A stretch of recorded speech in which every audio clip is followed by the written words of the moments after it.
Good afternoon, all of you. My name is Neha Soni. I'm a research scholar from Department of Commerce and Management.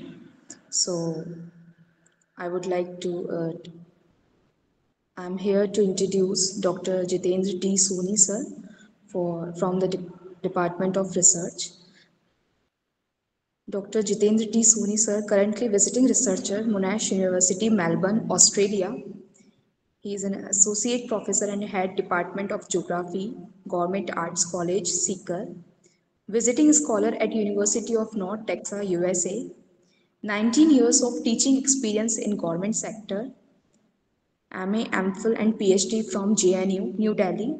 And completed research project funded by ICSSR, New Delhi.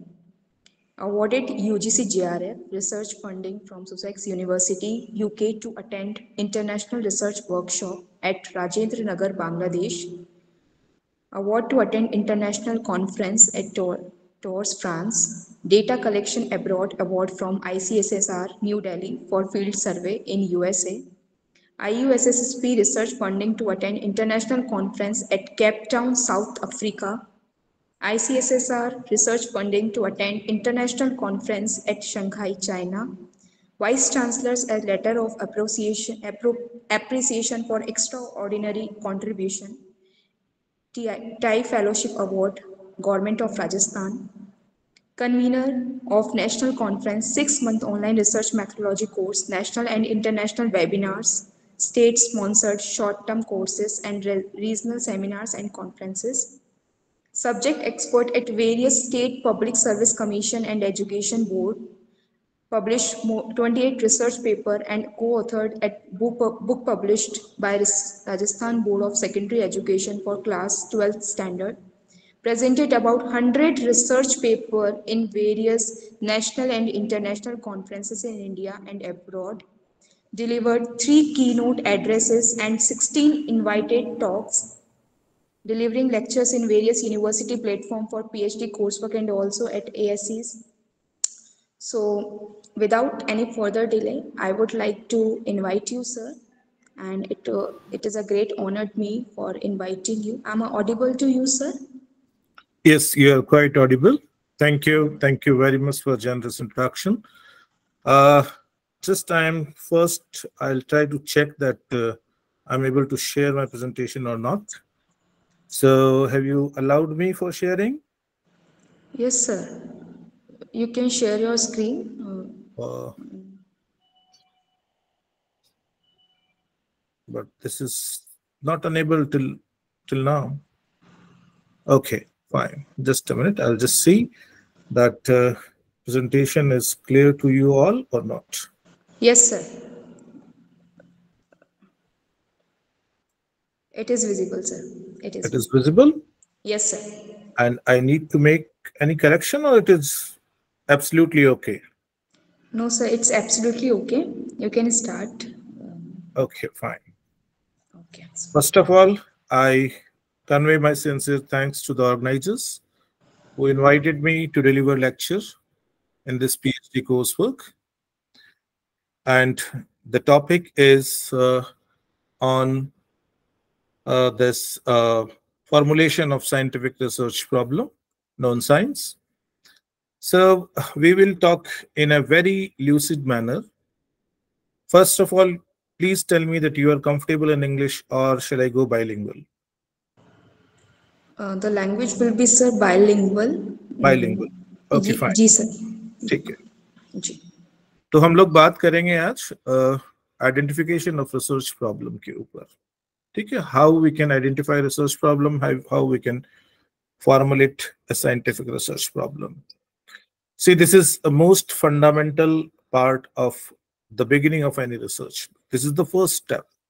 So it is very important, and we must take care of very much about formulating a research problem, because that is going to decide the direction as well as the quality of our research. यदि पहले step पे ही गलती हो गई, यदि इसी को हमने बहुत ज्यादा गंभीरता से नहीं लिया, तो हमारा रिसर्च आगे जाके अच्छा होने वाला नहीं है. तो इस चीज को ध्यान में रखते हुए ये प्रेजेंटेशन जो है ये आप लोगों के लिए तैयार किया गया है, और ये ध्यान में रखते हुए तैयार किया गया है कि ये स्टूडेंट जो हैं ये बहुत जल्दी अपने सिनॉप्सिस के साथ अपना पीएचडी का काम शुरू करेंगे। तो इनके लिए बहुत जरूरी है कि ये जाने कि साइंटिफिक रिसर्च प्रॉब्लम का फॉर्मुलेशन हम लोग कैसे कर सकते हैं। Okay, slides are visible now, I can start. Yes, sir, it is visible. Okay, You can fine. start. Fine. Yes, sir. See, this entire lecture is planned in such a way that first we will try to introduce what is a research problem all about. Then we will discuss about the characteristics of research problem, sources of research problem, types of research problem, understanding of research problem with one or two practical examples, then evaluation of research problem, and finally we will discuss about the summary of all these things which we are going to talk in next 1.5 hours. See, when we talk about the introduction of research problem, we should know that what do we actually mean with research problem. It is a scientific area of research which needs to be addressed for fulfilling research gap in existing domain of knowledge. So that means हमारी research problem जो है वो किसी न किसी ऐसे मुद्दे को लेकर होनी चाहिए जो हमारा जो ज्ञान का स्तर है, जो आज हमारा नॉलेज का डोमेन है, उसमें और कंट्रीब्यूट करे। हो सकता है कि वो कोई बिल्कुल नई चीज हो सकता है कि वो पहले जो काम हुए हैं पहले उनसे हटकर कोई नया एक्सप्लेनेशन हो। ठीक है, तो कोई जरूरी नहीं कि हर रिसर्च फंडामेंटल रिसर्च हो, डिस्क्रिप्टिव रिसर्च का भी बहुत महत्व है। तो it is dealing with scientific area. So that is why the scientific temperament must be there in finalizing and formulating the research problem also. When we are going for formulating a research problem, then we must take care of these three aspects. One, that is clarity and understanding. Our research problem must clearly state about the statements of questions, right? I mean, जो भी research problem हम लेके चलें उसमें किसी तरह की कोई एम्बिग्यूटी नहीं होनी चाहिए, वो बहुत क्रिस्टल क्लियर होनी चाहिए। आपकी रिसर्च प्रॉब्लम से ये पता लग जाना चाहिए कि इस रिसर्च में क्या हुआ है, ये रिसर्च किसके बारे में है। तो रिसर्च प्रॉब्लम यदि आपकी क्लियर नहीं होगी तो रिसर्च आपकी जो है वो बहुत ज्यादा ऑब्जेक्टिव और सिस्टमैटिक नहीं हो सकती। तो आप यदि रिसर्च प्रॉब्लम बनाने जा रहे हैं या रिसर्च प्रॉब्लम को आइडेंटिफाई करने जा रहे हैं तो आपको सबसे पहले ये ध्यान रखना है कि आप जिस भी एरिया पे काम करना चाहते हैं उस पे आपकी क्लैरिटी होनी चाहिए, आपकी अंडरस्टैंडिंग होनी चाहिए, और किस प्रकार से आपकी क्लैरिटी और अंडरस्टैंडिंग के लिए आप अपने एग्जिस्टिंग जो आपका जो एरिया ऑफ स्पेशलाइजेशन है कैसे उसको कैपिटलाइज कर सकते हैं, उसकी बात हम कमिंग स्लाइड्स में करेंगे।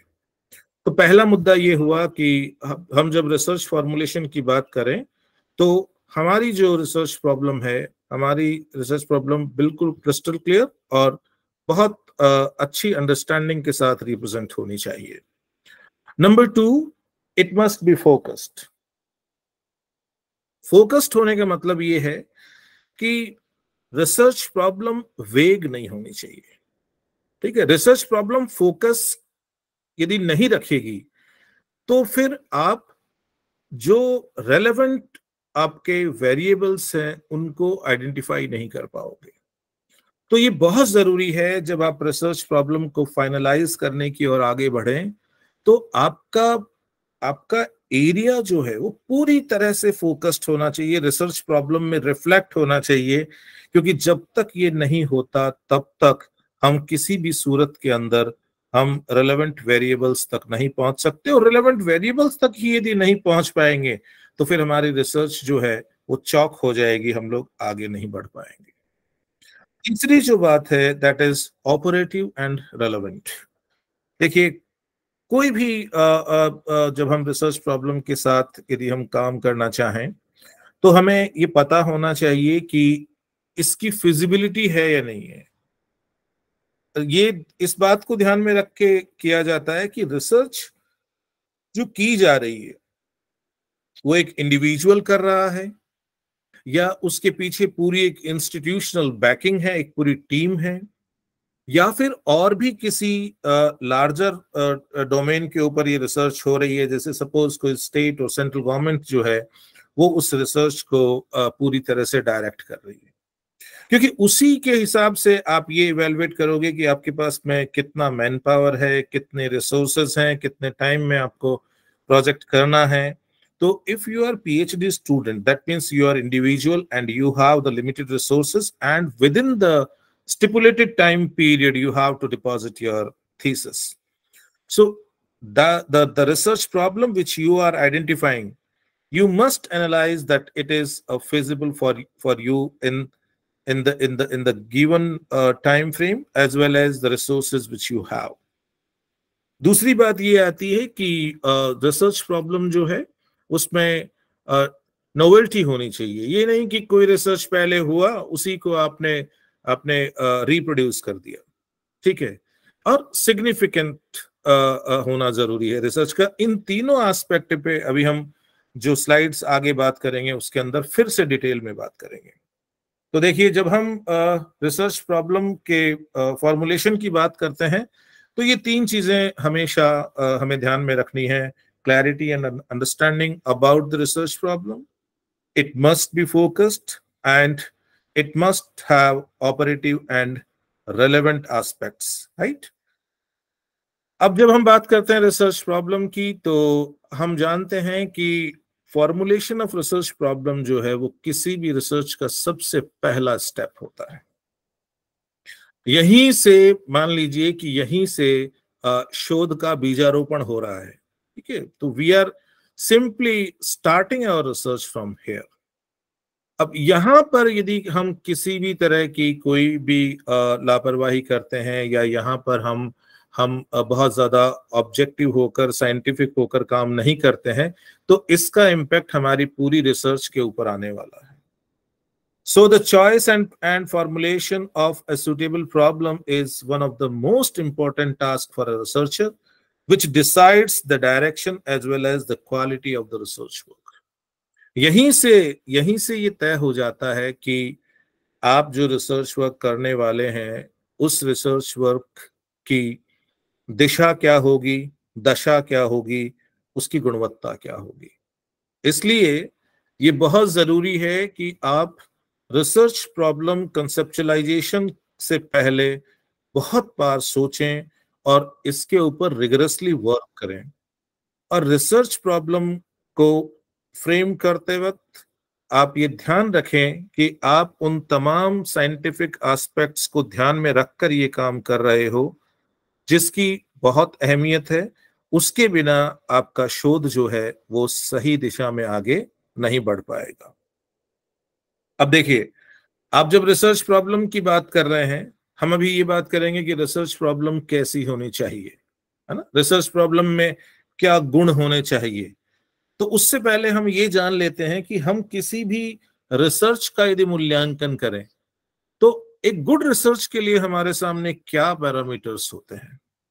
एक गुड रिसर्च के जो पैरामीटर्स है उसमें हम बात करते हैं फिजिबिलिटी की, ठीक है, कि यदि एक अच्छा रिसर्च है तो वो इस बात को ध्यान में रखकर शुरू किया जाता है कि भाई हमारे पास में क्या स्ट्रेंथ है, क्या वीकनेसेस है, और उसके आधार पे हम लोग ये तय कर पाते हैं कि भाई वो पूरा का पूरा रिसर्च जो है वो हम अवेलेबल रिसोर्सेज के अंदर स्टिपुलेटेड टाइम पीरियड के अंदर कर पाएंगे या नहीं कर पाएंगे। The second thing is that research must be novel and appropriate. Research वही है जो कुछ नया कंट्रीब्यूट करे, ठीक है। वो एक नया ओरिएंटेशन हो सकता है, एक नया डायमेंशन हो सकता है, ठीक है, वो एक नई थियरी हो सकती है, लेकिन ये जरूरी है कि रिसर्च जो है वो नोवेल हो, है ना। उसमें नयापन हो, है ना। वो पहले जो काम हो चुके हैं उनकी पुनरावृत्ति ना हो। Interesting and relevant. इंटरेस्टिंग का मतलब ये नहीं है कि आपकी रिसर्च जो है वो बहुत अच्छी बाइंड होनी चाहिए, बहुत अच्छा उसका टाइपिंग होना चाहिए. That is obviously the part and parcel of your piece of work. But most important is that how much relevant the research is.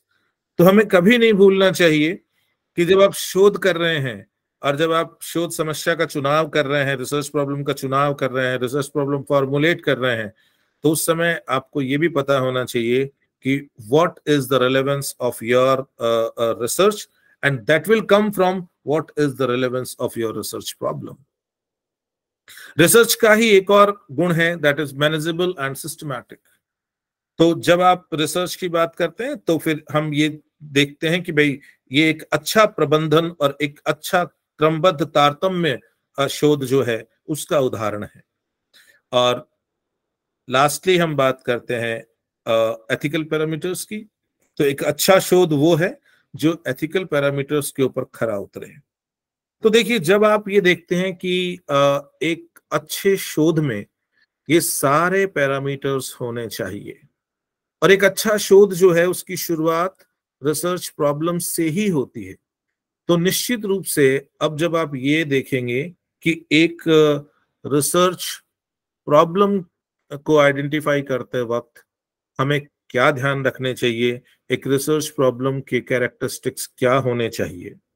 तो अब जब हम ये बात कर चुके हैं कि एक अच्छे रिसर्च के पैरामीटर्स क्या होने चाहिए, तो अब हमें बात करनी चाहिए कि एक अच्छी रिसर्च प्रॉब्लम या एक अच्छी रिसर्च प्रॉब्लम की फॉर्मुलेशन के लिए हमें किन किन बातों का ध्यान रखना चाहिए, क्या कैरेक्टरिस्टिक्स होनी चाहिए एक रिसर्च प्रॉब्लम में. So now we are talking about the characteristics of good research problem. A good research problem must have, number one, significance and relevance.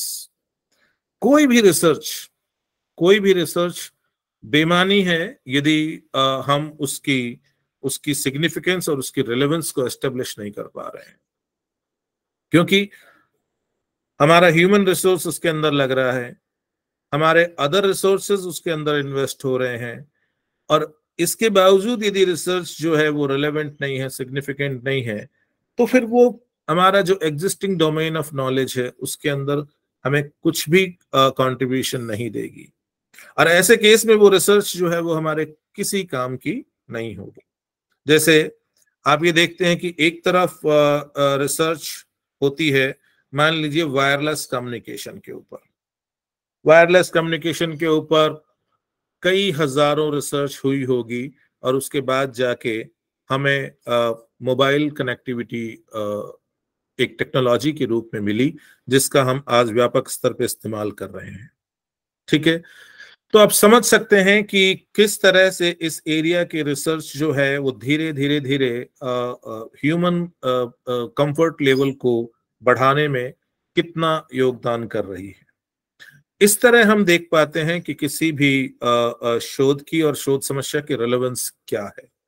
अब जैसे आज के समय मान लीजिए कि हम सोशियोलॉजी में मान लीजिए हम रिसर्च करते हैं, और हम रिसर्च करते हैं about the behavioural dynamics of mobile use, है ना, कि भी मोबाइल यूज जो है वो किस तरह के व्यवहारिक बदलाव लाता है. ठीक है, मान लीजिए हम बच्चों पे इस तरह का अध्ययन करते हैं कि मोबाइल का जो एक्सपोजर है बच्चों के लिए, वो उनमें किस तरह के बिहेवियरल चेंजेस लाता है.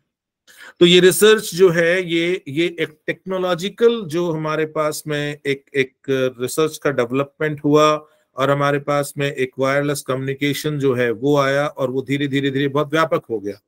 अब हम ये देख रहे हैं सोशल साइंस के अंदर, सोशियोलॉजी के अंदर, कि उसका रिलेवेंस जो है वो इस संदर्भ में क्या है कि बच्चे जब उस टेक्नोलॉजी से एक्सपोज होते हैं तो बिहेवियरल एस्पेक्ट्स पे क्या फर्क पड़ता है. हम इसको अलग डायमेंशन में साइकोलॉजी के अंदर भी पढ़ सकते हैं. हम ज्योग्राफिकल पर्सपेक्टिव से भी इस सेम इशू को देख सकते हैं. ठीक है, तो ये जरूरी है कि हम जब भी अपनी रिसर्च प्रॉब्लम को फाइनलाइज करें, उसके बारे में उसको आइडेंटिफाई करें, उसके बारे में सोचें, उसको फाइनलाइज करें, तो ये जांच लें कि वो रिसर्च प्रॉब्लम जो है वो सिग्निफिकेंट है या नहीं है, रेलेवेंट है या नहीं है। Number 2 is originality. ओरिजिनलिटी से मतलब ये है कि यदि आप कोई काम पहले से हो रखा है और उसी की यदि मान लीजिए कॉपी करते हैं, ठीक है, वो प्लेजरिज्म के अंतर्गत आता है, वो एक अलग बात है कि उसके अंदर आपके पास में वो एक ऑफेंस की तरह ट्रीट किया जा सकता है। अपने माइंड को कंट्रोल करें।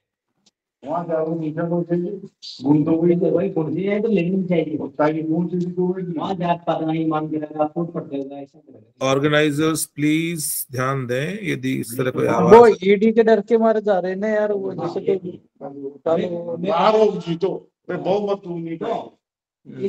इस वक्त अगर कोई जिसको राजनीति का शौक है उसको भी कॉम्प्लेक्स आराम से उसको अच्छा कर मिल जाएगा।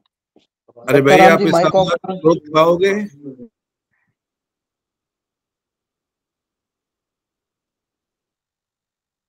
हाँ, अगली बात आती है ओरिजिनलिटी की। अब देखिए, मान लीजिए कि आप किसी पहले से किसी के द्वारा किए गए काम को रिप्रोड्यूस करते हैं, उसको एज इट इज रिप्रोड्यूस करते हैं, या उसको थोड़ा सा पैराफ्रेजिंग करके रिप्रोड्यूस करते हैं, ठीक है, या आप उसमें कुछ फैब्रिकेशन करके रिप्रोड्यूस करते हैं, ठीक है। ये सारी की सारी जो प्रैक्टिस है, नंबर 1, ये सब अनएथिकल प्रैक्टिसेस हैं। तो ये कभी एक अच्छी रिसर्च हो ही नहीं सकती, क्योंकि अभी जो हमने पैरामीटर्स की बात की थी रिसर्च के, उसमें हमने बात की थी कि बहुत इंपॉर्टेंट पैरामीटर है रिसर्च का कि research must follow the ethical principles. Number 2, यदि वो ओरिजिनल नहीं है तो वो हमारा जो पहले से जो हमारा ज्ञान है, हमारा जो एग्जिस्टिंग डोमेन ऑफ नॉलेज है, उसके अंदर कुछ भी नया कंट्रीब्यूट नहीं कर पाएगी। तो जितने भी रिसोर्सेज, जितना भी मैन पावर हमने उसके अंदर इन्वेस्ट किया, वो सारा का सारा जो है हमारा यूजलेस चला जाता है, ठीक है।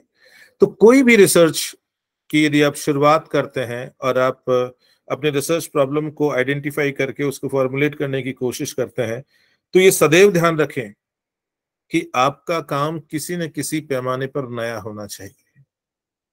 और आपको, जब आप रिसर्च के रिलेवेंस के बारे में लिखोगे, तो आपको ये क्लियरली स्टेट करना है, उसके अंदर क्लियरली बताना है कि how your work is different and how your work is bridging the research gap in existing literature और एग्जिस्टिंग नॉलेज। तो ये बहुत जरूरी है कि एक अच्छी यदि रिसर्च प्रॉब्लम है तो उसकी चारित्रिक विशेषताओं में ये बहुत जरूरी है कि वो नई होनी चाहिए, है ना, वो मौलिक होनी चाहिए। जब हम फिजिबिलिटी की बात करते हैं, तो जब एक पीएचडी रिसर्चर के रूप में आप जब अपनी पीएचडी के लिए जब रिसर्च प्रॉब्लम आइडेंटिफाई करके और उसको फॉर्मुलेट करके कंसोलिडेट करने की तरफ आगे बढ़ते हैं, तो पहले जांच लेना चाहिए कि हम कहीं ओवर एम्बिशियस तो नहीं हो रहे हैं, ठीक है, हम कहीं बहुत ज्यादा अंडरग्रेडेड वर्क तो नहीं कर रहे हैं।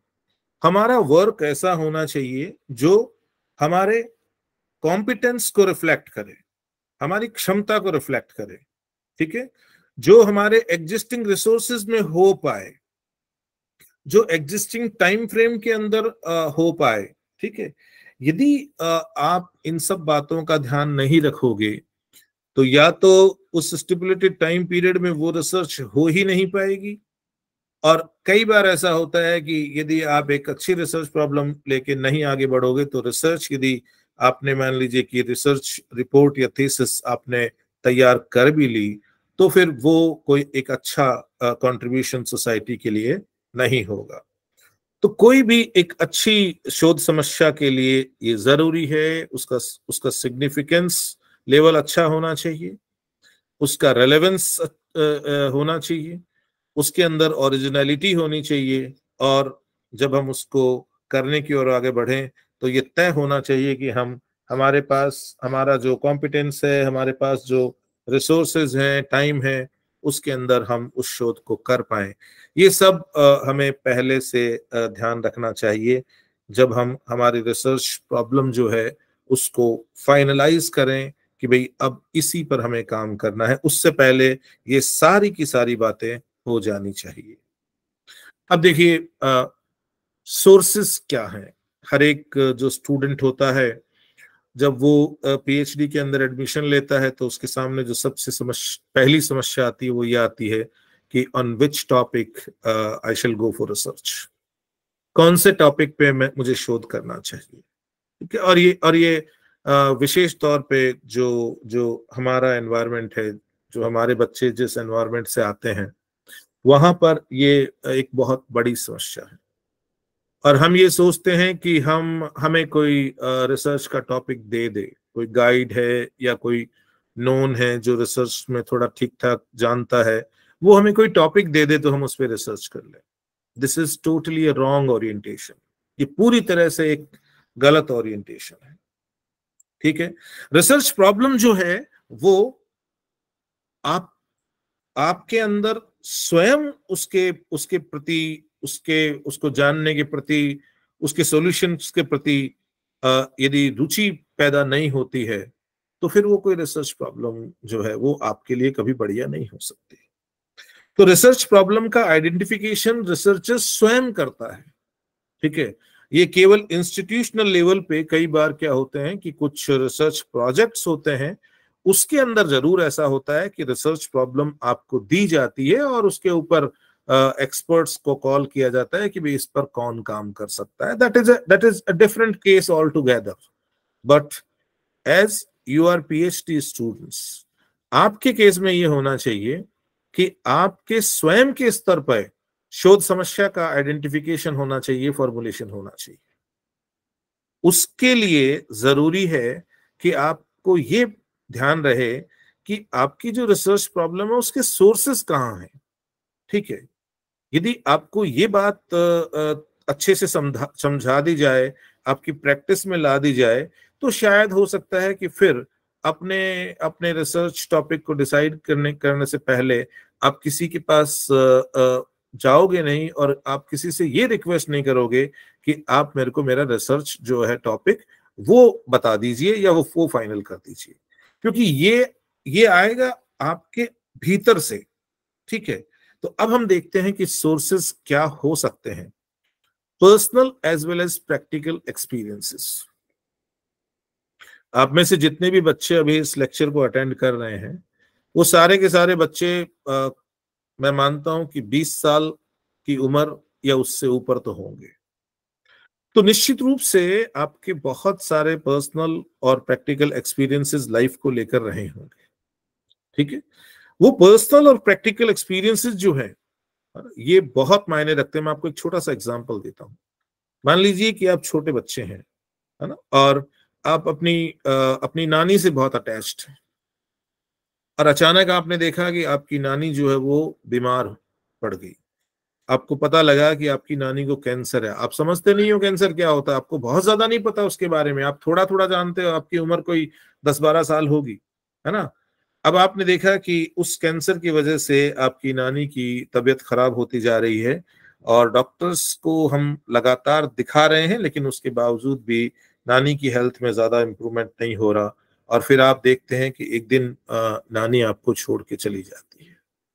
ठीक है, आप हालांकि आप बच्चे हैं, लेकिन आपके दिमाग में एक बात धीरे धीरे घर कर रही है कि मैं हो सकता है कि आपको ये चीज प्रेरित कर दे कि मैं बड़ा होके इस कैंसर की बीमारी का एक्सपर्ट बनूंगा और मैं दूसरों की नानी को इतना जल्दी नहीं जाने दूं।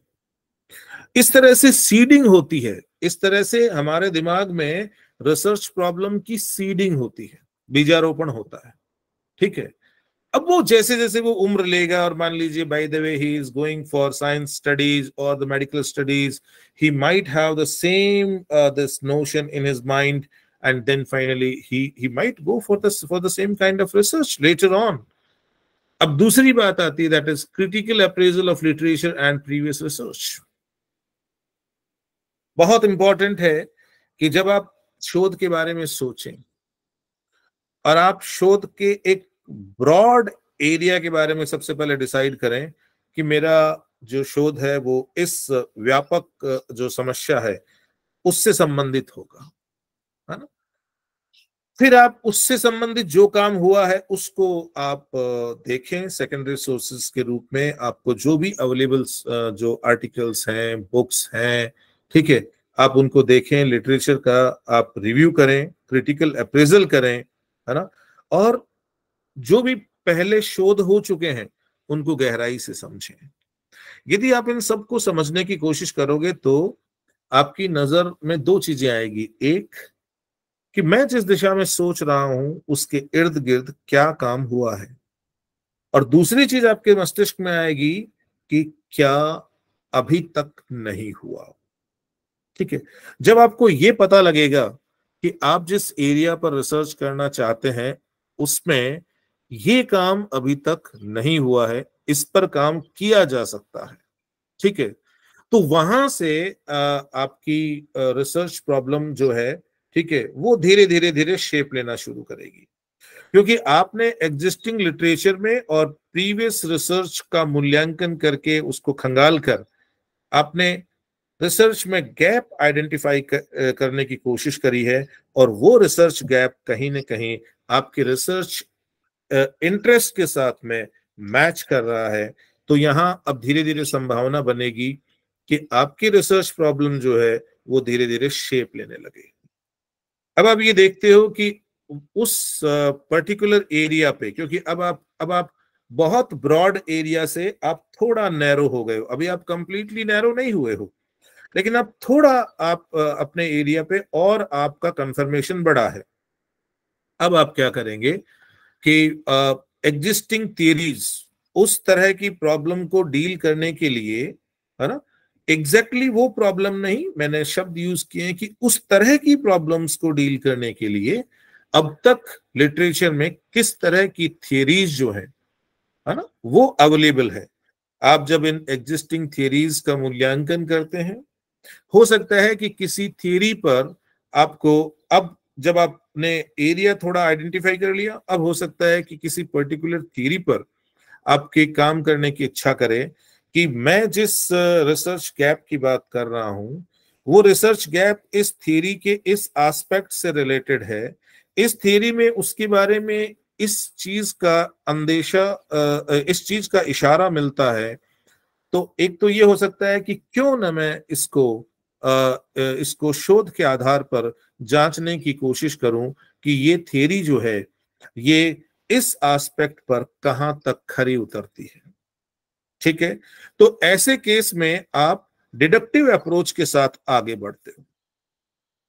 ठीक है, अब यहां पर क्योंकि आप निगमनात्मक उपागम से आगे बढ़ रहे हो, आपके पास ऑलरेडी थियरी बैकिंग है, और आप क्या कर रहे हो, आप उस थियरी बैकिंग के जो जो जो जो एस्पेक्ट्स हैं, आप उनको बहुत सारी विशिष्ट दशाओं के अंदर टेस्ट करने की कोशिश करोगे, तो you are going to follow deductive approach. आप इसके केस में निगमनात्मक उपागम के साथ आगे बढ़ोगे।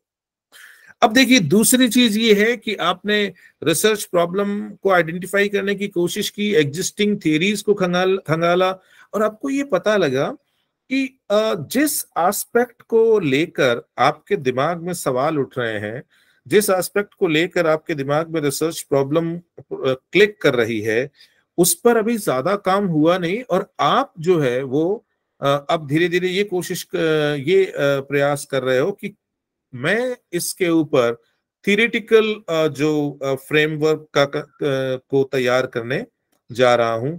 तो हो सकता है कि आपकी रिसर्च फंडामेंटल रिसर्च की तरफ मुड़ जाए, और आप उस समय इंडक्टिव अप्रोच के साथ, आगमनात्मक उपागम के साथ आगे बढ़ो।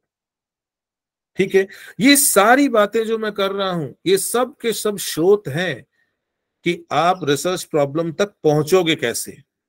ठीक है, फिर जैसे मान लीजिए कि सोशल साइंस में हमारे सामने बहुत सारे तरह के सोशल इश्यूज होते हैं। ठीक है, कई बार वो सोशल इश्यूज जो होते हैं जिसके कारण सोसाइटी में कई प्रकार के डिस्कम्फर्ट पैदा होते हैं, कई बार आपके दिमाग में ये चीज आती है कि ये पर्टिकुलर प्रॉब्लम सोसाइटी के अंदर एग्जिस्ट कर रही है, इसके पीछे क्या कारण हो सकते हैं। ठीक है, या फिर आप देखो कि इस प्रॉब्लम को एड्रेस करने के लिए बहुत सारे स्टेप्स लिए जा चुके हैं, प्रयास किए जा चुके हैं, लेकिन ये प्रॉब्लम एड्रेस नहीं की जा सक रही है। इसके पीछे क्या मुद्दे रहे होंगे, कौन सा ऐसा डायमेंशन है जो अभी तक हमने टच नहीं किया, और जिसको टच करे बिना हम इस सामाजिक समस्या को कम करने की तरफ नहीं बढ़ सकते। तो आपका शोध जो है वो इस तरह से किसी भी जो सामाजिक मुद्दे है उसको लेकर भी शेप ले सकता है। तो आप जो है अपनी रिसर्च की Sir, I have a question. Just a minute. I'll take 1 minute and I'll answer your question, right? Okay. All right, sir. Thank you. So it is very important that it is possible that our research problem is rooted in the social issues which we are encountered with, right? एक और aspect आता है exposure to field situation and institutions. बहुत सारी बार ऐसा होता है कि हमारे सामने बहुत सारे फील्ड सिचुएशंस होती है जिनसे हम गुजर चुके होते हैं, और ये बहुत सारी फील्ड सिचुएशन कई बार हमारे पर्सनल एक्सपीरियंस और प्रैक्टिकल एक्सपीरियंसेस का पार्ट होती है, और कई बार हम अचानक इनसे एनकाउंटर करते हैं। तो ये लेटर ऑन हमारा जो है वो पर्सनल एक्सपीरियंस और प्रैक्टिकल एक्सपीरियंस के अंदर जुड़ती है, ठीक है। और कई बार ऐसा होता है कि हम किसी पर्टिकुलर इंस्टीट्यूशन से जब हमारा जुड़ाव होता है और जब हम देखते हैं कि वो इंस्टीट्यूशंस किस तरह से काम कर रहा है, किस तरह के इश्यूज को लेकर वहां पर रिसर्च की जाती है, जब हम वहां के लोगों की रिसर्च को देखते हैं, वहां के रिसर्च प्रेजेंटेशन सुनते हैं, तो भी कई बार ऐसा होता है कि जो रिसर्च प्रॉब्लम है ना, हम कहीं न कहीं उसके मूल को वहां से उठाते हैं। हाँ, अब बोलो बेटा, क्या क्वेश्चन था, बताइए।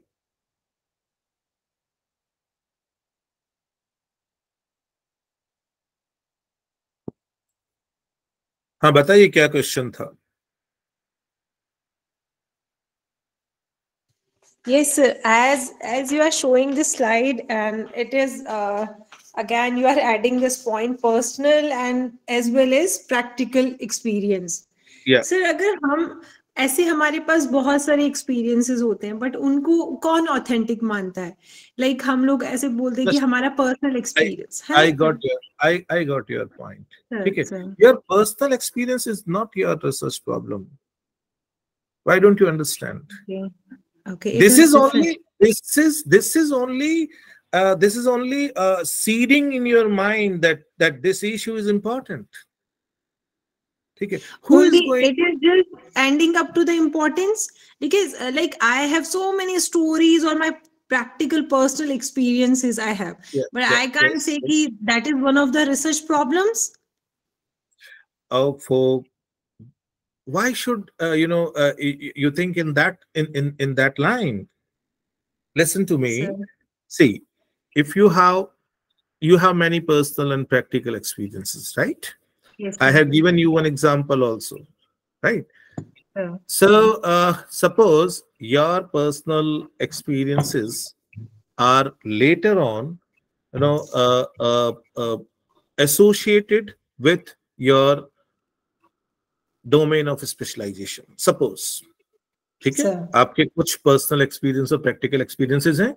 हो सकता है कि बाद में जब आप बड़े हो जाओ और आप जब अपनी हायर स्टडीज में जाओ और आप जब किसी एक एरिया में स्पेशलाइजेशन की ओर आगे बढ़ो, suppose you are taking economics as your main subject, you are doing economics honors in graduation and then post graduation in economics, and then you are thinking about the PhD.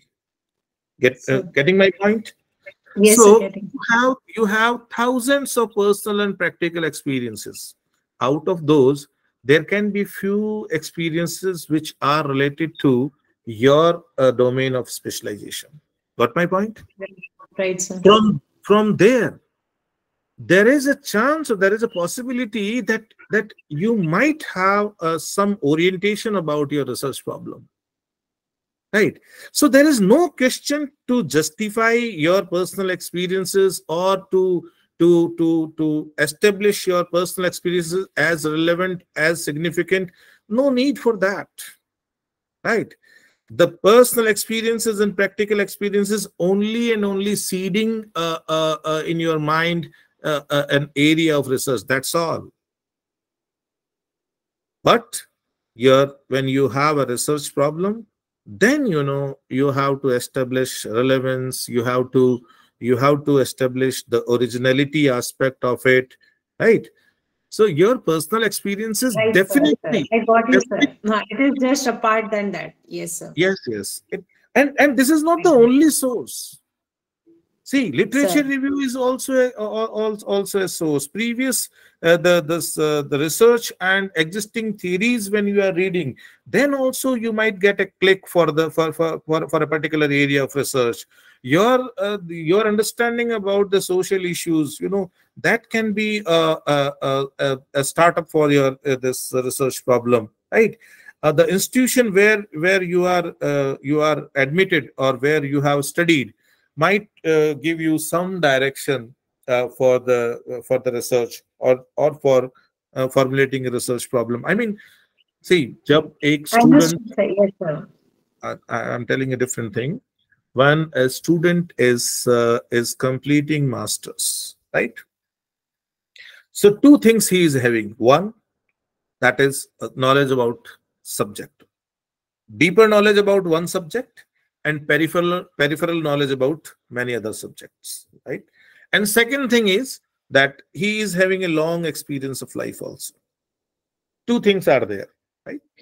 These two things will decide the area of interest.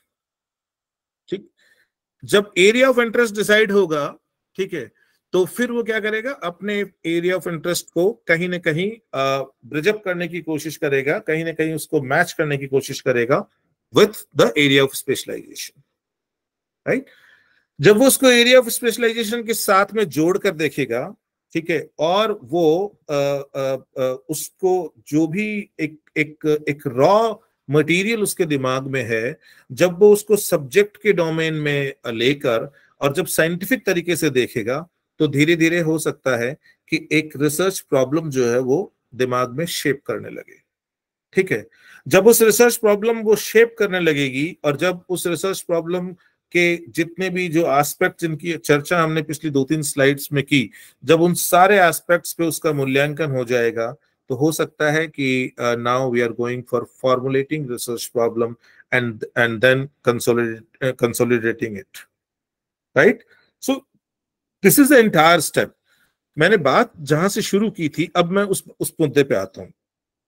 मैंने कहा था कि research problem generally एक PhD के शोधार्थी के लिए वो नहीं होनी चाहिए जो कोई उसको दे दे, बल्कि रिसर्च प्रॉब्लम जो है वो स्वयं उसके दिमाग में आनी चाहिए, ताकि वो उस काम को करने के लिए टेम्प्टेड रहे, वो उस काम को बोझ के रूप में ना ले, बल्कि उसका पैशन, इंटरेस्ट है ना, वो एक डायरेक्शन में जुड़े, तो फिर वो रिसर्च में ज्यादा गंभीरता के साथ काम करे।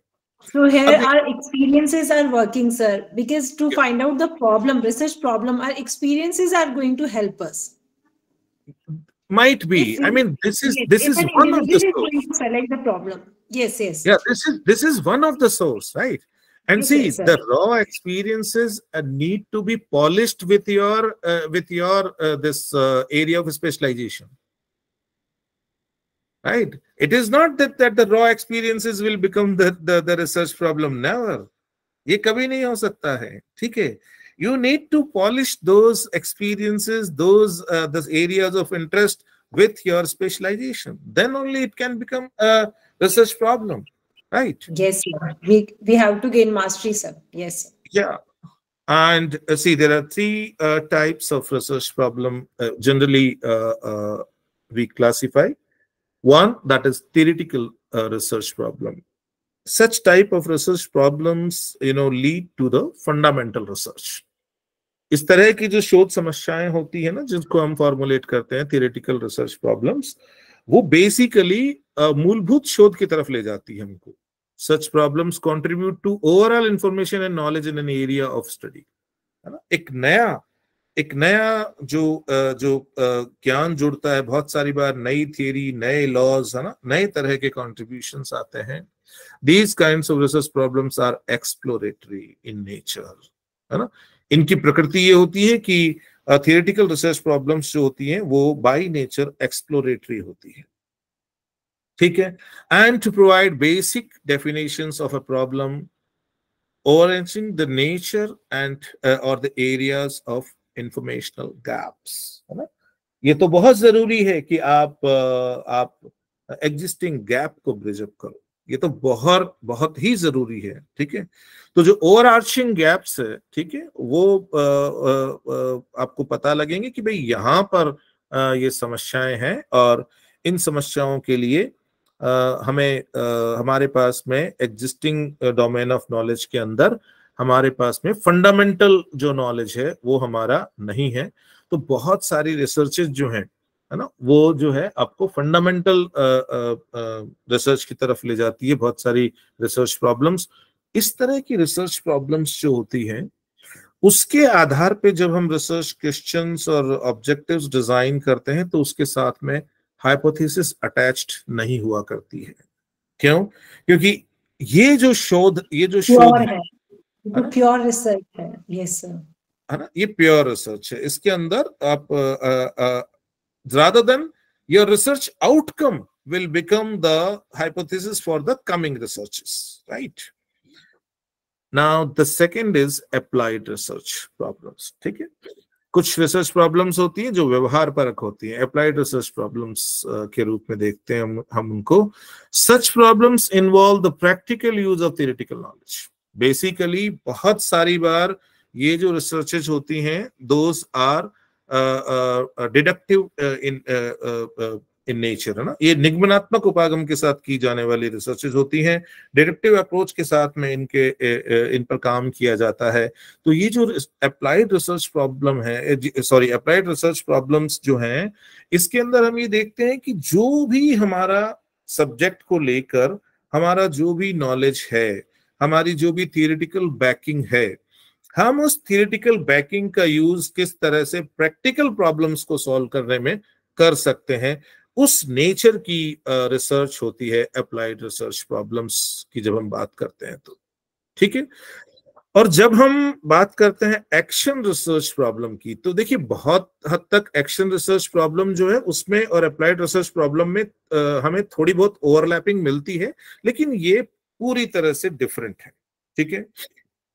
हमें लगता है कि it is very similar to applied research problem, ठीक, but these problems also aim to provide the solutions for the problems. तो ऐसा लगता है कि ठीक है, ये भी जो है ये अप्लाइड रिसर्च जो है प्रॉब्लम्स वैसी ही हैं, but are typically more time sensitive in nature, ठीक है। ये बहुत ज्यादा टाइम सेंसिटिव होती है, क्योंकि एक्शन रिसर्च प्रॉब्लम्स जो होती हैं उसमें हम ये देखते हैं कि उसमें एक कोई भी, मान लीजिए एक काम जो है वो चल रहा है, ऑनगोइंग प्रोसेस है, उस ऑनगोइंग प्रोसेस को आपने बीच में इवेलुएट किया, ठीक है, आपने इवेलुएट किया, आपको उसके अंदर बहुत सारी जो आपने जिन एस्पेक्ट्स पे काम किया वहां पर आपको बहुत सारी कमियां मिली, बहुत सारे इंप्रूवमेंट्स की गुंजाइश मिली।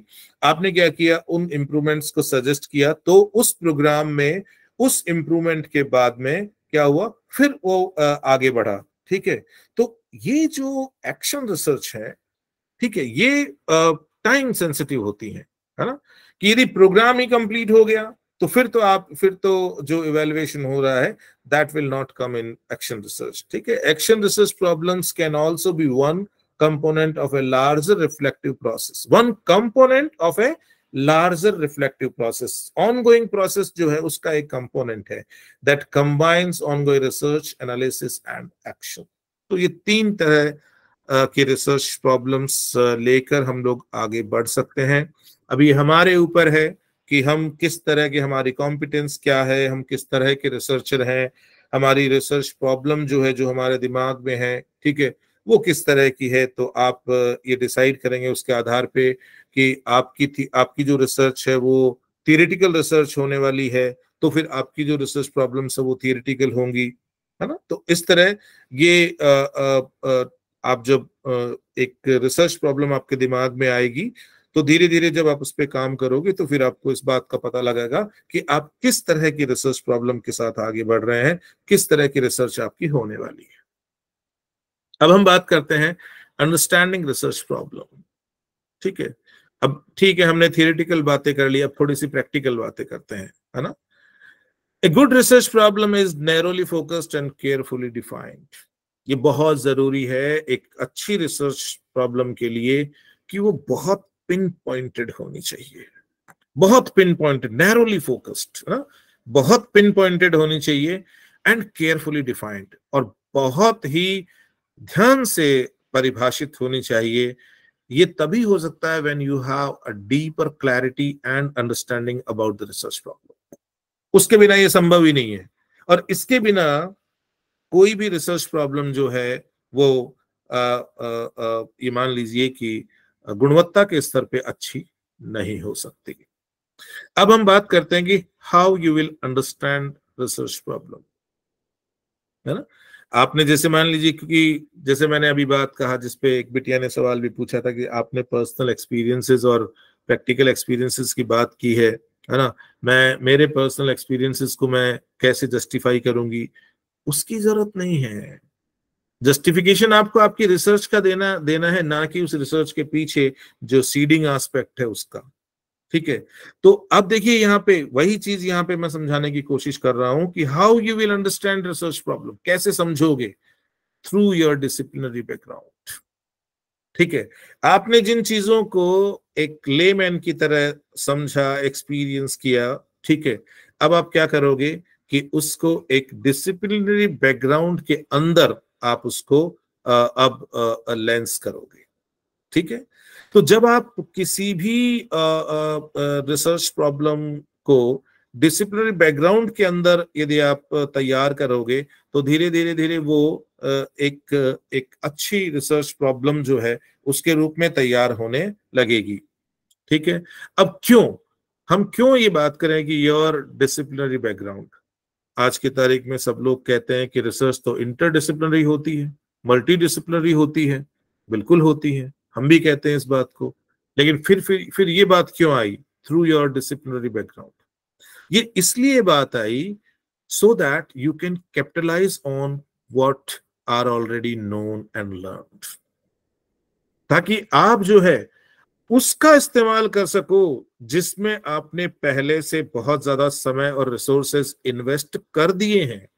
आपने एक स्पेशलाइजेशन जो है उसके अंदर ट्रेनिंग ले ली है।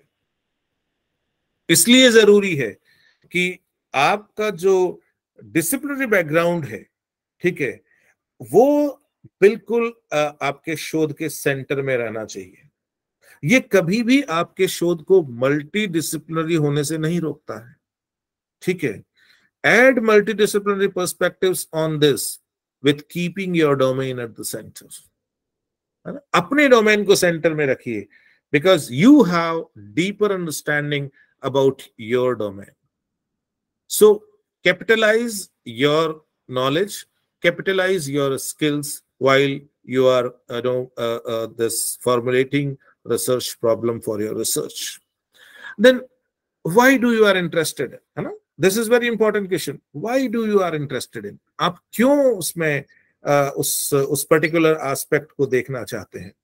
ठीक है, अब देखिए आपके जब आपके जो पर्सनल और प्रैक्टिकल एक्सपीरियंसेस रहे होंगे, ठीक है, तो उस समय आपको ये नहीं पता था कि आगे जाके, जैसे आप मान लीजिए कि आप इकोनॉमिक्स के विद्यार्थी होंगे, या मान लीजिए आप ज्योग्राफी के विद्यार्थी होंगे, या साइकोलॉजी के विद्यार्थी होंगे, या आप मान लीजिए अकाउंट्स के विद्यार्थी होंगे। ठीक है, तो आपको उस समय जब आपके अनुभव रहे होंगे तब ये अंदेशा नहीं रहा होगा कि आगे जाके आपका स्पेशलाइजेशन क्या होने वाला है। ठीक है, लेकिन आज भी आप उन एक्सपीरियंसेस के को लेकर, या आपने जो लिटरेचर में पढ़ा उसको लेकर, ठीक है, कहीं ना कहीं आपने कोई ना कोई अपना इंटरेस्ट एरिया एक्सप्लोर किया है रिसर्च के लिए। ठीक है, the question is why do you are interested in, आप क्यों इंटरेस्टेड है इस पर्टिकुलर में। Your answer must come from your disciplinary background, है ना।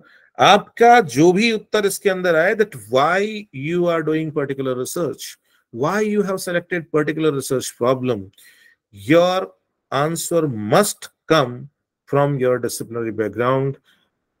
Then only you will able to clarify, and you will make the other people understand about your research problem. Next is identify what you find in Means you are supposed to say always our topic must be from our like the subject specialization जहाँ से होता है वहीं से होना चाहिए. तो ज़्यादा टॉपिक नहीं होता है, टॉपिक नहीं होता है. I'm working this is problem. No. I am working on migration, right? Yes. I am a geographer. Sir. Population scientist also, works on migration. A person from psychological background also works on migration. A person from sociological background also works on migration, right? N number of people are working on migration. The topic, suppose I'm interested in a particular topic, right? So I will capitalize my knowledge, my learned skills when I will conceptualize my research on migration. Migration पे बहुत सारे लोग काम कर रहे हैं, लेकिन मैं माइग्रेशन पे काम करूंगा तो मेरा जो उस प्रॉब्लम को देखने का आउटलुक होगा, that must be consolidated, on the ground of my disciplinary background. Yes, sir. So that I can use my potential while that I'm going knowledge, yes, we can implement our knowledge, previous knowledge. Yes, I can capitalize on it. This is important for me. Then identify what you find in literature. This is very important. See, अब आपने जैसे बात करी कि सब personal experiences हैं या हमारे प्रैक्टिकल एक्सपीरियंसेस हैं, ठीक है, वो तो केवल बीजारोपण हुआ है. But after that try to find out literature. जो मेरे दिमाग में है, क्या काम हुआ है अब तक उस पे, ठीक है, क्या हुआ है और क्या नहीं हुआ. जो नहीं हुआ उसी पर आपको फोकस करना है, ठीक है. तो अब आप धीरे धीरे क्या कर रहे हो, अपनी रिसर्च प्रॉब्लम जो है, ठीक है, उसको सिस्टमैटिक और साइंटिफिक बना रहे हो, ठीक है. तो आपको ये आप जब एक ब्रॉड एरिया आपके दिमाग में आ गया कि हाँ, इस पे ये मेरे को टेम्प्ट कर रहा है, इस पर मुझे शोध करना चाहिए, ठीक है, इसका मतलब आपने अपने रिसर्च एरिया को एक बड़े स्तर पे आइडेंटिफाई कर लिया है, ठीक है.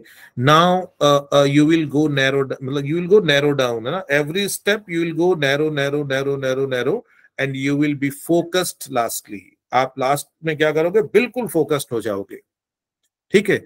तो अब आप क्या करोगे कि भाई जो मैं रिसर्च प्रॉब्लम मेरे दिमाग में है, जिसको लेकर मैं काम करना चाहता हूं, अब आप ये करोगे कि भाई लिटरेचर जो है वो इसके बारे में क्या कहता है ना, क्या काम हुआ है, क्या नहीं हुआ है. क्योंकि अभी तक आप रिसर्च प्रॉब्लम को आइडेंटिफाई किया है आपने, अभी उसको फॉर्मुलेट नहीं किया है, कंसोलिडेट नहीं किया है. ये सारा काम लिटरेचर की बैकिंग पे होगा, ठीक है. और यदि लिटरेचर की बैकिंग बहुत पुअर है ना, जैसे मान लीजिए कई बार हम फंडामेंटल रिसर्च के अंदर आगे बढ़ते हैं तो हम जिस एरिया पे काम कर रहे हैं उस पे काम हुआ ही नहीं, that is totally different scenario. वो एकदम अलग बात होती है ना. अदरवाइज ये लिटरेचर क्या करता है, ये हमारी रिसर्च प्रॉब्लम को फॉर्मुलेट करने और हमारी रिसर्च प्रॉब्लम को कंसोलिडेट करने में हमारी मदद करता है. हम फिर बाद में जिस इशू को लेके बात कर रहे हैं, हम उसके पीछे यदि कोई थियोरेटिकल बैकिंग है तो हम उसको इवैल्यूएट करते हैं, ठीक है. और तब जो जाके हमारी जो रिसर्च प्रॉब्लम जो हमारे दिमाग में कच्चे रूप में थी, वो धीरे धीरे क्या करती है, उस साइंटिफिक आउटलुक लेने लगती है ना. और फिर आपके दिमाग में क्वेश्चन आना चाहिए, what research gap is addressed. अब धीरे धीरे आप जब आप धीरे धीरे फोकस्ड होते जा रहे हो तो ये क्वेश्चन पॉप करना चाहिए आपके दिमाग में, that what has not been done till now. क्या नहीं हुआ अभी तक, ठीक है. क्या मेरी रिसर्च प्रॉब्लम उस एस्पेक्ट को एड्रेस कर रही है जो नहीं हुआ, है ना. ये आप खुद जज करोगे, ठीक है, what kind of research gap you are fulfilling, ठीक है. तो यहां से क्या होगा कि आपकी जो रिसर्च प्रॉब्लम है ना, वो कितनी रेलेवेंट है वो एस्टेब्लिश होगा. उसकी सिग्निफिकेंस और उसकी रिलेवेंस का एक बहुत बड़ा हिस्सा है कि वो एग्जिस्टिंग लिटरेचर जो लिटरेचर है उसमें जो गैप है उसको फुलफिल कर रही है या नहीं कर रही है। ठीक है, so next will come what significance does it carry. तो फिर आप ये देखोगे कि भाई ठीक है ये लिटरेचर गैप है, और उसके बाद आप जस्टिफाई करने की कोशिश करोगे कि in what way your research problem is significant and relevant. ठीक है, then you will go for further research. जब इतना काम कर लोगे तब फिर आप आगे रिसर्च के लिए आगे बढ़ोगे। अब देखिए, जब हमने इतनी बातें कर ली है ना, काफी हद तक हम रिसर्च प्रॉब्लम को फाइनलाइज करने की तरफ बढ़ रहे हैं, तो अब जो बात आती है वो ये आती है कि research problem need to be solved scientifically. अब जो कच्चे रूप में मैंने आपसे बात की थी ना कि हमारे अनुभव, हमने जो पढ़ा है ना, वो सब तो केवल और केवल एक्सीडिंग का काम कर देते हैं। उसके बाद में हमें जब रिसर्च प्रॉब्लम को फॉर्मुलेट करना होता है, जब हमें रिसर्च प्रॉब्लम को कंसोलिडेट करना होता है, तब हम कहते हैं कि research problem need to be solved scientifically, है ना। और दूसरी चीज क्या आती है, presentation of research problem as well as conceptualisation matters a lot. अब आप ये देखिए कि आप अपनी रिसर्च जो एरिया को आइडेंटिफाई करने के बाद में एक ब्रॉडर और यूं कहें कि एक क्रूड रिसर्च प्रॉब्लम को आइडेंटिफाई करने के बाद में जब आप उस पर और काम करते हो तो किस तरह से आप उसका बेहतरीन तरीके से कंसेप्चुलाइजेशन करते हो, ये बहुत ज्यादा मैटर करता है कि आपके शोध की गुणवत्ता क्या होने वाली है। ठीक है, what value your research will carry, that will be decided from here only. Now see, selection of sir, research. ये बात तो आप खाली कंसेप्चुअल रिसर्च की बात कर रहे हैं जो डिडक्टिव इन नेचर है। No, तो फिर not necessary. Who said? Who said? Okay sir, Huh? I thought like that. No, I haven't classified like that. आपने क्यों सोचा ऐसा, बताइए, मैं आपको आंसर देता हूँ। मुझे लगा थियोरेटिकल है, नहीं, तब आपको आपने क्यों ऐसे लगा? बोला ना, तो अरे आई भाई, थॉट बिकॉज आपने इनिशियली listen, बोला कि listen. डिडक्टिव टाइप है, we are going specific from general to वो स्पेसिफिक। बात तो हमने केवल एक एग्जाम्पल के रेफरेंस में ली थी बिटिया, हमने कहा लेक्चर थोड़ी उसके ऊपर है। ठीक है सर, ठीक है, ठीक है सर। हम यहाँ बात कर रहे हैं रिसर्च गैप फुलफिलमेंट की, हम यहाँ बात कर रहे हैं सिग्निफिकेंस की। ठीक है, तो हम तो नहीं बात कर रहे हैं कि भाई ये केवल वही रिसर्च सिग्निफिकेंट है जो डिडक्टिव अप्रोच के साथ की जा रही है, ये बात तो नहीं हो रही यहाँ पे। हम तो ये हाँ कह जी रहे हैं कि रिसर्च प्रॉब्लम जो है दैट मस्ट बी साइंटिफिक, है ना।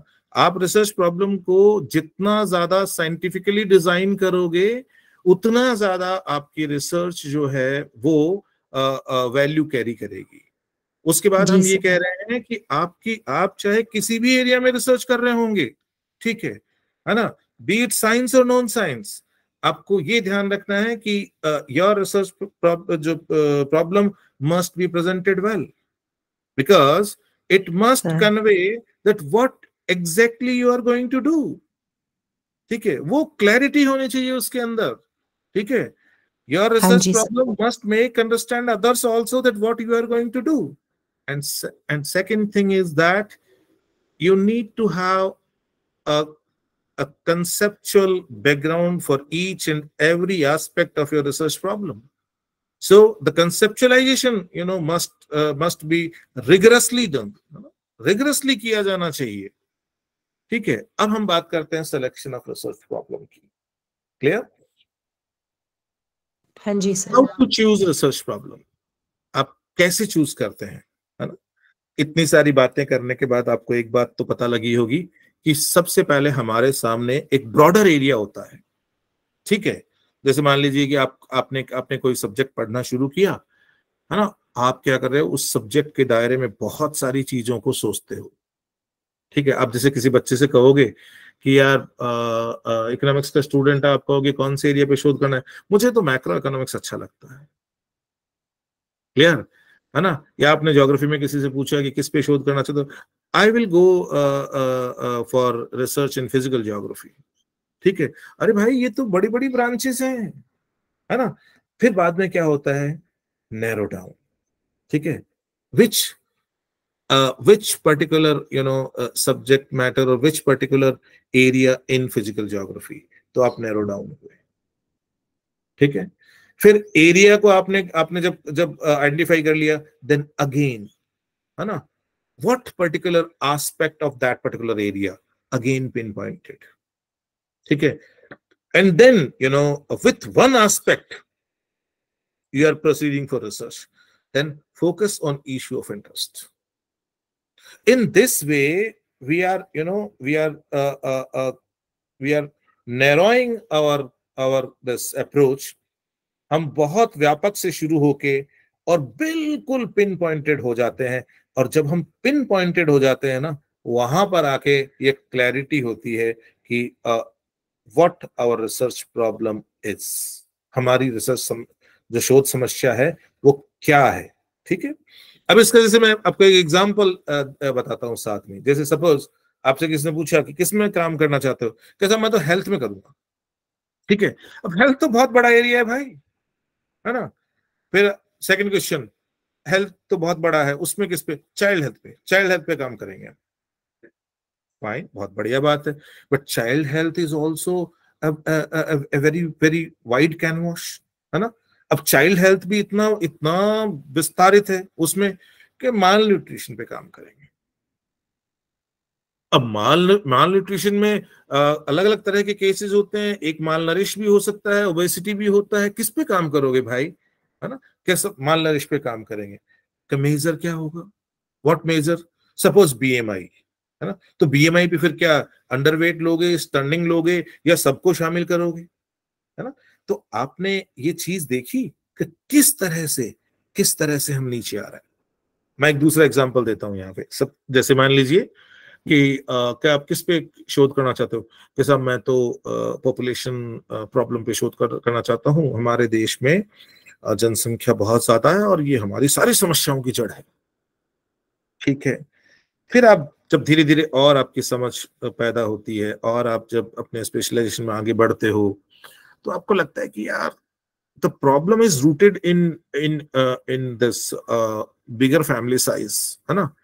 तो एक काम करते हैं, फर्टिलिटी बिहेवियर पे काम करते हैं, ठीक है।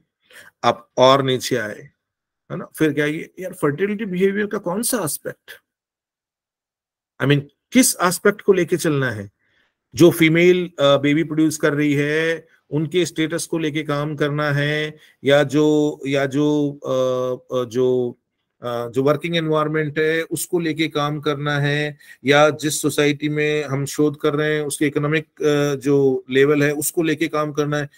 तब उसको समझ में आता है कि जब हम फर्टिलिटी बिहेवियर की बात करें, ठीक है, या यूटिलिटेरियन एस्पेक्ट को लेके काम करना है, तो उसको लगता है कि यार ये तो मतलब there are so many fields. फिर वो क्या करता है, और नैरो आता है कि भाई हम तो है ना यूटिलिटी एस्पेक्ट पे काम करेंगे।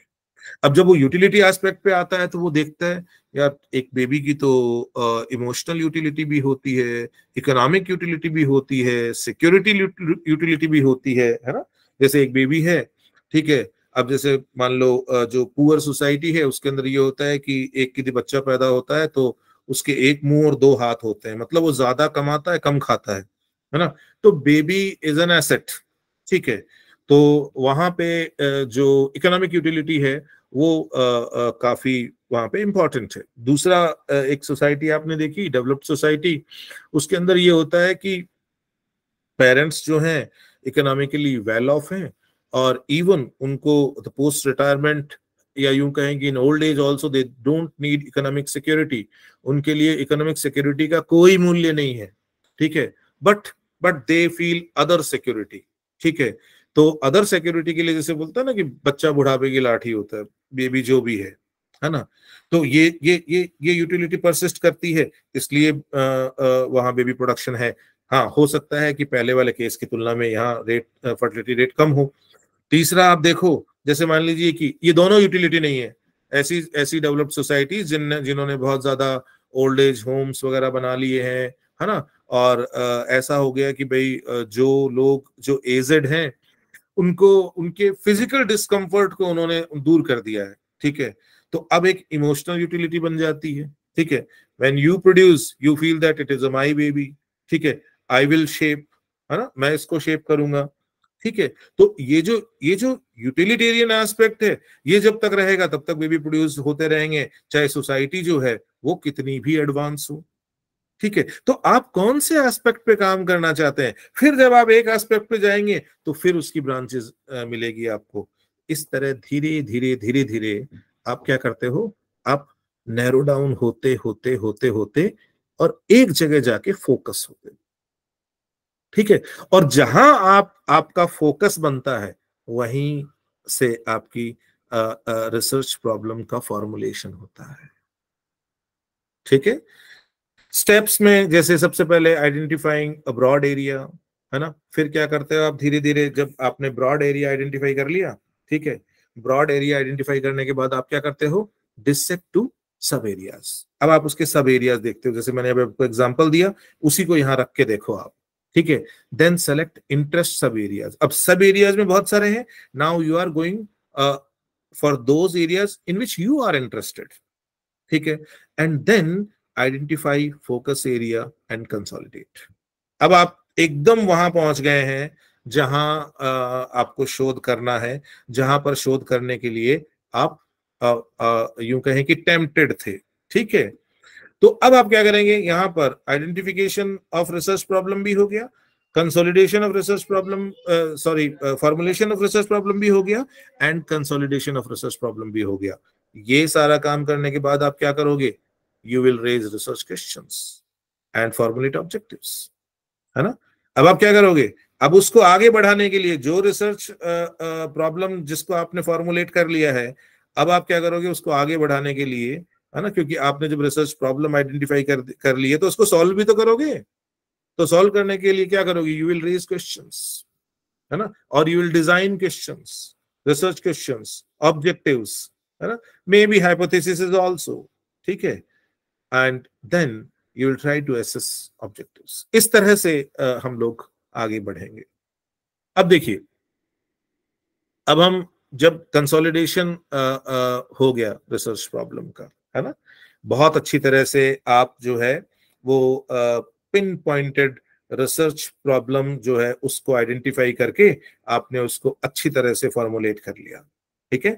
And then through the literature backing आपने उस पर पूरी कमांड बना ली, and you have consolidated your research problem. Then what next, अब क्या करोगे, you will come on research questions and objectives, है ना। जनरली ऐसा होता है शोध में कि हम या तो रिसर्च क्वेश्चंस लेके आगे बढ़ते हैं या ऑब्जेक्टिव्स लेके आगे बढ़ते हैं, बट इसका कोई रॉकेट साइंस नहीं है, ठीक है ना। कन्वेंशनल नीड्स क्या है, वही हमारे ऑब्जेक्टिव्स होते हैं, and those things they only become our questions भी।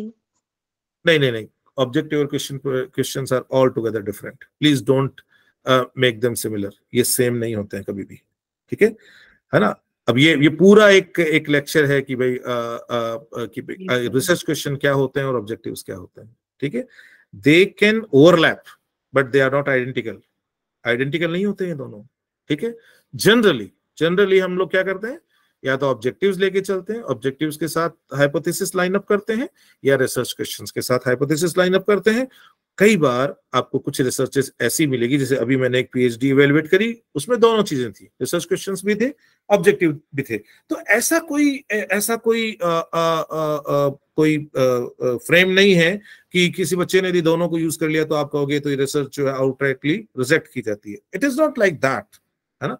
I am just talking about convention. अब देखिए, आपने जब हाइपोथेसिस को कंसोलिडेट करने के बाद में जब रिसर्च क्वेश्चंस आपने फ्रेम किए या ऑब्जेक्टिव्स फ्रेम किए, हाइपोथेसिस जो है वो भी निकल के आई आपके एक्सपीरियंसेस और आपके लिटरेचर रिव्यू की बैकिंग से, क्लियर। अब आप ये देखिए कि आपकी रिसर्च प्रॉब्लम, आपके रिसर्च क्वेश्चंस या ऑब्जेक्टिव्स और आपके हाइपोथेसिस ये लाइन अप है या नहीं है, ठीक है। इनके अंदर लॉजिकल एसोसिएशन है या नहीं है। यदि ये एक दूसरे के साथ तारतम्यता नहीं रखती हैं, यदि इनके अंदर एक लॉजिकल बॉन्डिंग नहीं है है ना। यदि ये एक दूसरे से बहुत अच्छी तरह से जुड़ाव नहीं रखती हैं तो वो शोध कभी अच्छा हो ही नहीं सकता, क्योंकि आपकी रिसर्च प्रॉब्लम के आधार पर आपके रिसर्च क्वेश्चंस और ऑब्जेक्टिव्स डिजाइन होने चाहिए, और जिस एरिया में आपने आपने आपने रिसर्च प्रॉब्लम का चुनाव किया है, फॉर्मुलेट किया है, कंसोलिडेट किया है, वहीं से संबंधित हाइपोथेसिस होनी चाहिए। तो ऐसा So संभव ही this नहीं है bonding only, कि this आपको bonding between research just questions. Minute Yes, आप sir. बोलने से पहले आप ये मत सोचिए कि 3 डिफरेंट डिफरेंट कंपार्टमेंट्स हैं, है ना। ये 3 डिफरेंट डिफरेंट कंपार्टमेंट्स नहीं है, ठीक है। आप इसको कंपार्टमेंटलाइज मत करिए, इसमें एक से दूसरा और दूसरे से तीसरा जुड़ा हुआ है। रिसर्च प्रॉब्लम जब फॉर्मुलेट हो जाती है तो उससे उससे जुड़े हुए ही रिसर्च क्वेश्चंस डिजाइन होते हैं। अब बताइए क्या कह रहे थे आप? Yes, sir, this bonding between objectives and research problem, this makes me to feel like all are alike only. How come alike? It can make you feel like that, but it is not like that. Yes, sir. ठीक है, ऐसा होता नहीं है। आपको कुछ भी feel हो सकता है लेकिन ऐसा होता नहीं है, है ना। Research questions are all together different from objectives, their languages are different, their orientations are different, approach to tackle research questions and objectives are different. They cannot be similar, है ना। ये they can be similar, they can't be same, they cannot be identical. Yes, But sir. this presentation is not about research questions and objectives, right? I am just telling that after consolidation of research problem, you come on research questions and objectives, and then followed Yes. by hypothesis, right? In some researches, you can, suppose you have 3 objectives. Your objective 1 is not having any hypothesis, so you can go on second objective. Your second objective might have 2 hypotheses. Attach those hypotheses with that objective, and then you can move on third objective, and third objective might have 1 hypothesis. So you can move like this, right? So when you will design the chapterization of your thesis, then this framework will guide you that what will be the chapters of your thesis. And after doing that, you have to go for a selection of appropriate methodology and research methods, right? है ना। अब आपको ये तय करना है कि what will be your research methodology and what will be your research methods. And there must be clear rationale why and how we are proceeding. बहुत ही स्पष्ट होना चाहिए, हर एक चीज का जवाब होना चाहिए आपके पास में, that what research methodology you are following, then why. ठीक है, what research methods you are using, then the question is why. Need to follow appropriate research methods, be it quantitative, qualitative और mixed methods. ये कोई जरूरी नहीं है कि आपकी शोध जो है अनिवार्यतः है क्वांटिटेटिव ही होनी चाहिए, नो, नेवर। ठीक है, आपकी शोध पूरी तरह से क्वालिटेटिव हो सकती है, पूरी तरह से क्वांटिटेटिव भी हो सकती है। And currently in this in all this universities, in everywhere, mixed methods are welcomed. पहले लोग मिक्स मेथड से परहेज करते थे, अब कोई परहेज नहीं है, ठीक है। Now people welcome mix methods. हो सकता है कि आपकी रिसर्च के किसी पर्टिकुलर एस्पेक्ट को आप क्वालिटेटिवली डील कर रहे हैं, और हो सकता है कि उसी के किसी दूसरे सेगमेंट को आप क्वांटिटेटिवली डील कर रहे हैं। You can go with mix methods, there is no question now. I mean nobody can discard your research when you are using mixed methods. See, आपने सब कुछ कर लिया, अब वक्त आता है कि आप इवेलुएट करें कि आपने जो रिसर्च प्रॉब्लम फॉर्मुलेट करी है, कंसोलिडेट करी है, वो इन सारे तराजू पर खरी उतरती है या नहीं उतरती है। जैसे आप यदि सोना सुनार के पास लेके जाएं तो वो कसौटी पर रगड़ता है ना उसको, और वो बताता है कि इस सोने में कितनी खोट है। अब आपको अपनी अपनी रिसर्च प्रॉब्लम को इन तमाम प्रकार के जो पॉइंट्स यहाँ हमने लिस्टेड किए हैं, इनके ऊपर आपको उसको टेस्ट करना है, ठीक है। Before going on final research, आप एक बार कंफर्म हो जाइए कि आपका फॉर्मुलेशन ऑफ रिसर्च प्रॉब्लम जो है वो साइंटिफिकली बिल्कुल सही है ना। जब आप पूरी तरह से कंफर्म हो जाएं, तब आप आगे बढ़िए। इसलिए एक बार ये पीछे जाके चेक करना वापस, है ना, ये जो डबल चेक है, ये आपकी रिसर्च की क्वालिटी बढ़ा देता है। आप देखिए कि आपने जो रिसर्च प्रॉब्लम ली है, जिसको लेकर आप थीसिस लिखने जा रहे हो, रिसर्च करने जा रहे हो, सबसे पहला क्वेश्चन, इज इट रिसर्चेबल? पहला क्वेश्चन, है ना। आप अपने आप से सवाल करिए और इस सवाल का जवाब दीजिए, ठीक है। तो यदि कहीं पे कोई ग्रॉस मिस्टेक अभी भी रह गई है, तो आप अभी तक उस स्टेज में हैं जहां पर हम उसको रेक्टिफाई कर सकते हैं। देन आस्क योरसेल्फ कि आपने इतना लिटरेचर पढ़ा, ठीक है, इतनी रिसर्च देखी, आप जो काम कर रहे हैं वो वास्तव में कहीं ना कहीं जो रिसर्च गैप है उसी को आइडेंटिफाई कर रहा है ना, उसी को पॉइंट आउट कर रहा है ना, ये नोवेल है ना, इसमें ओरिजिनलिटी है ना, then still significant, still significant, ठीक है। आप ये देखिए कि आप जो काम कर रहे हो, जैसे मान लीजिए आपके आज से 50 साल पहले कोई काम हुआ, उससे प्रेरित होकर आपने काम किया, ठीक है ना। You must know that what is the current significance of your research plan or your research problem. आज मोबाइल टेक्नोलॉजी जो है वो बहुत ज्यादा प्रचलन में है, ठीक है। क्या आज की तारीख में आप बेसिक टेलीफोन कनेक्टिविटी के आधार पे सोसाइटीज के डेवलपमेंटल स्टेटस को गेज करने का काम करोगे, तो क्या वो रेलेवेंट होगा? क्या नहीं होगा? नो सर, है ना, क्योंकि the game has been changed, पूरी तरह से चेंज हो चुका है, ठीक है। The second thing is clarity. Ask yourself that if somebody will ask you that what research you are planning to do and what is your research problem, you must be confident enough to, clearly explain your research problem. That clarity must be there, right? And lastly, potential to fill research gap.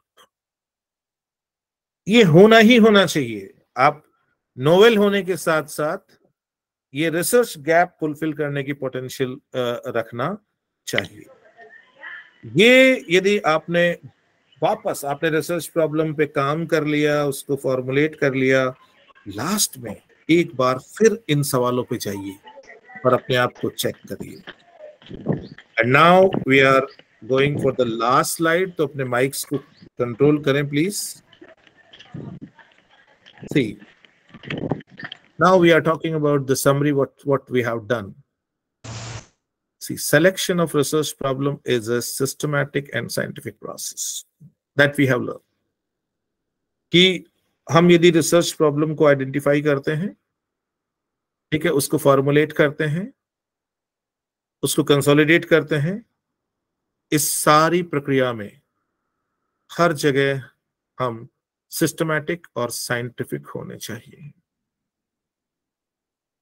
Formulating a good research problem laid down the foundation of directed research.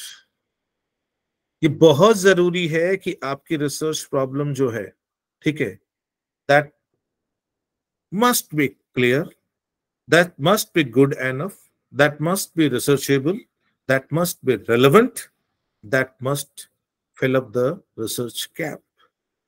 यदि यहां पर सब कुछ बहुत clear है, then it is definitely, assure that your research will be directed very well. आपका शोध बहुत अच्छे से आगे बढ़ेगा. A good research problem increase the probability of good quality research outcome also. Right? So if your research problem is good, then it is, we can, assume, or it is probable that your research outcome will also be of good quality, right? And if your research problem is not good, then, we cannot even think about the quality of research outcome, right?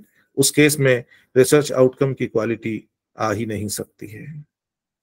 ठीक है, आप लोगों ने सुना, उसके लिए बहुत बहुत धन्यवाद.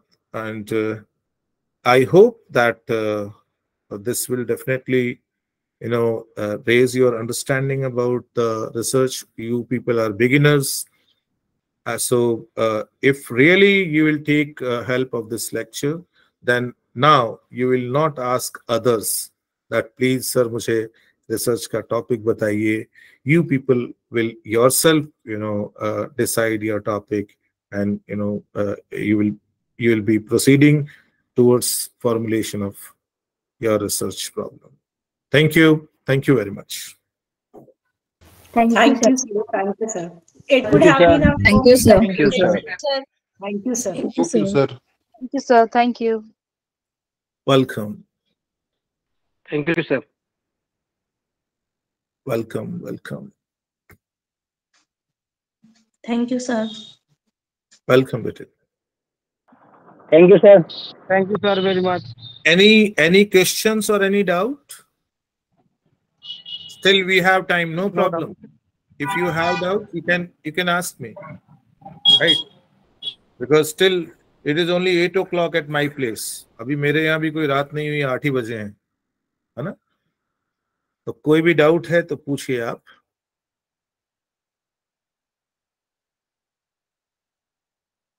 Are organizers around?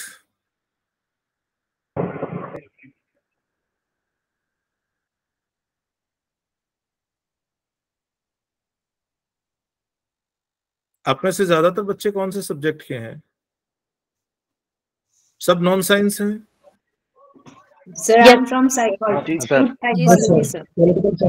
Hindi literature, political science. Sociology. मैंने यही चीज ध्यान में रख के लेक्चर डिजाइन किया था कि इसमें नॉन साइंस बैकग्राउंड के कई सारे डिसिप्लिन्स के बच्चे जो हैं वो जुड़ेंगे. ठीक है, उसी चीज को ध्यान में रखे, क्योंकि जो मेरे को ब्रीफ किया गया था तो उसी को ध्यान में रख के और मैंने ये लेक्चर डिजाइन किया था. और आप कोशिश करिएगा कि ये जो लेक्चर है ना, ये आपके लिए फ्रूटफुल हो, है ना. ऐसा नहीं हो कि बस हम 1.5 घंटे बैठे, आपको क्योंकि कॉरम पूरा करना है कि आपको एक वो चाहिए कि हाँ हमारा कोर्स वर्क हमने कर लिया, ठीक है, अब उसके लिए बैठे हों, देखो फिर तो कुछ भी नहीं किया जा सकता. No, sir. Definitely will try to implement it, sir. यदि आप उसको इम्प्लीमेंट करेंगे तो definitely you are going to proceed towards a good research. Organizers हैं क्या भाई? My goodness.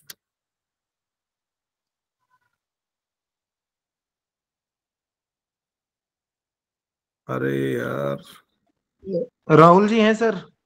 कहाँ है राहुल जी? मैं बार बार पूछ रहा हूँ, ऑर्गेनाइजर्स हैं क्या? ऑर्गेनाइजर्स हैं क्या?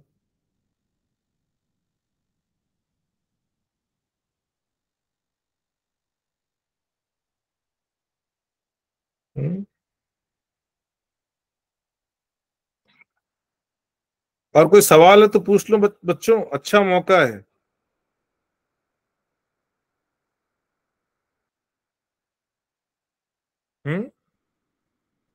सर प्लीज सजेस्ट कि रिसर्च टूल्स क्या होने चाहिए अगर हम लाइक क्वालिटेटिव रिसर्च कर रहे हैं, कंपैरेटिव रिसर्च कर रहे हैं and in the field of sports psychology, तो फिर उनका बिहेवियर एंड ऑल उनको थोड़ा सा मतलब कैसे रीड आउट करूं? I am like a bit confused कि सी आप तो साइकोलॉजी के स्टूडेंट हो, Yes, है ना? sir. आपने एथनोग्राफी रिसर्च नहीं पढ़ी क्या? Sir, yes, sir. पढ़ी sir. उसमें टूल भरे पड़े हैं जिनकी बात आप कर रहे हो. Okay, sir. वैसा हाँ, but sir, it is somewhat. I want to work on the skill of the players. तो skills को भी साथ में हमें enhance भी करना है, and थोड़ा सा उसको मैं थोड़ा सा relate करूंगी psychology से भी, like their behavioral study. नहीं, जैसे आप यदि स्किल मेजरमेंट पे जाओगे, हाँ जी, तो आपको उसके अंदर क्वांटिटेटिव कंपोनेंट जोड़ना पड़ेगा. Okay sir. ठीक है. उस केस में आप कैसे मतलब फिर आप कैसे टोटल, क्योंकि आप पहले बिहेवियर की बात कर रहे थे. चलो, बिहेवियर को you can deal with totally with qualitative approach, but when you are talking about skills, upgradation of skills, then तो you need to have a yardstick. ठीक है. When issue of yardstick comes, that means you need some sort of quantitative backing also. Quantitative also. And see, go with mixed methods where you feel that choose appropriate tools where you feel that the qualitative approach is fine for a particular aspect. Go with qualitative approach, and where you feel that this aspect cannot be dealt with qualitative approach, I need to go this quantitative, then go with that, right? But you should have strong justification. What you are doing, you must have justification for that, right? Why you are doing so. This is very important, right? Yeah. Thank you, sir. Welcome. और कोई सवाल?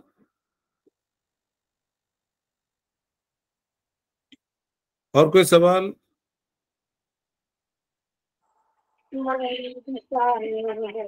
नहीं है?